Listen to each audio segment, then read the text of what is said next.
Ito, gusto ko lang gawin para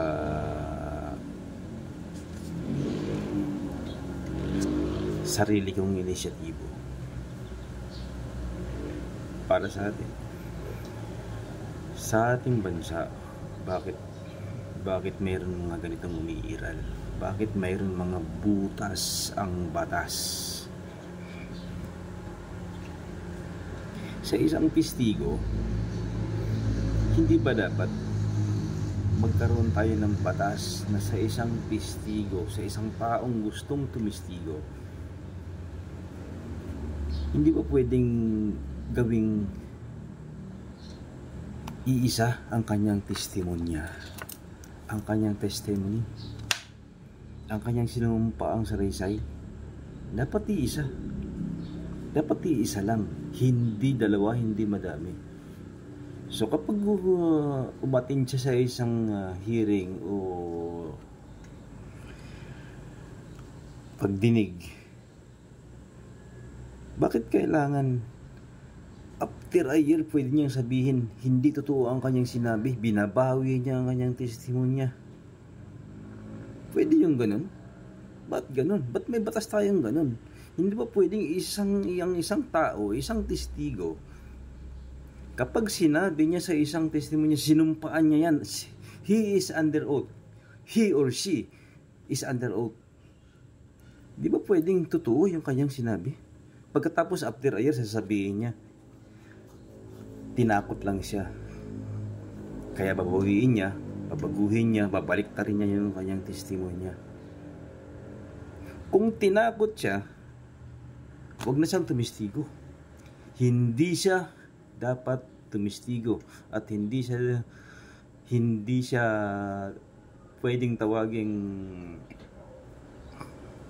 liable witness, o hindi siya pwedeng i-considerang mapagkakatiwala ang testigo.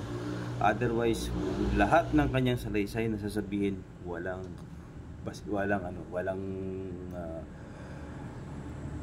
basihan o hindi totoo. Dapat ganun ang batas natin.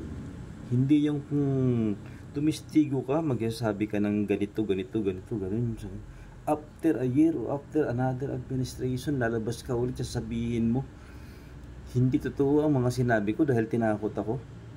Ba't ka nagsabi? Ba't nyo tinanggap? Kung magsasabi siya ng hindi katotohanan, dapat hindi siya nag-under oath.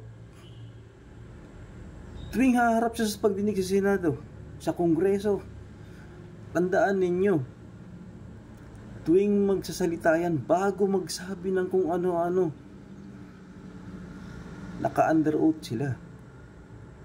Pagkatapos sasabihin nila, after a year, hindi totoo yung sinabi nila. Ano yun? Tama ba? Tama ba yun? Sasabihin, tinakot lang. Kung threatened ka, kung binantaan ka, huwag ka na magsalita. Huwag ka na pumunta sa Senado, huwag ka na pumunta sa Kongreso, huwag ka na pumunta sa otoridad. Kung ayaw mo magsalita ng totoo, pupunta ka sa Kongreso, sa Senado, sa pulis, magsasabi ka, you are under oath. Dapat sasabihin mo kung ano yung totoo. Katotohanan, walang iba kundi katotohanan lang. Kung hindi, dapat kasuhan ka. Hindi ka dapat itratong bibibihin, kasi ganito ang sistema dito sa Pilipinas Kapag hawak ka ng kung sino may hawak sa'yo, magsasabi ka ng kung ano-ano, kahit under oath ka, pagkatapos after a year o after another administration, hawakan ka na naman ng isang politikong gunggong, sasabihin sa'yo, bawiin mo yung sinabi mo at ako na ang bahala sa'yo. Tama yun? Ganun ba talaga batas dito sa Pilipinas? Mga gonggong kayo lahat.